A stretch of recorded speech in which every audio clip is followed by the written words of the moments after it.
पन्नों में दर्ज इतिहास अक्सर विजेताओं का होता है, लेकिन हर विजय से पहले एक खामोश निर्माता होता है। वर्धन वंश की कहानी में ऐसा ही एक नाम है, नारवर्धन। कम लिखा गया, कम बताया गया, पर क्या वही असली शुरुआत था? 5वीं शताब्दी का उत्तर भारत। गुप्त साम्राज्य की शक्ति धीरे धीरे कमजोर पड़ रही थी। सीमाएं ढीली हो रही थीं। स्थानीय शासक और कबीले अपनी ताकत बढ़ा रहे थे। राजनीतिक जमीन बदल रही थी और इसी दौर में उभरता है नारवर्धन।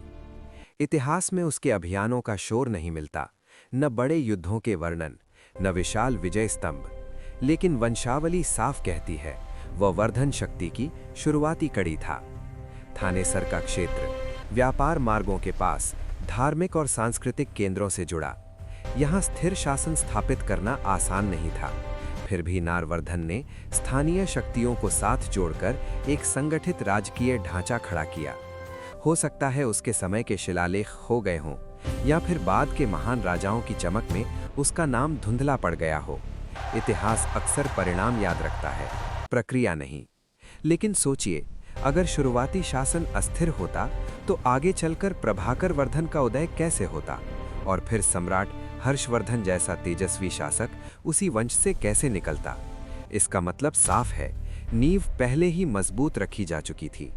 कुछ शासक इतिहास बनाते हैं और कुछ इतिहास बनने की जमीन तैयार करते हैं। नारवर्धन उन्हीं खामोश निर्माताओं में से एक था।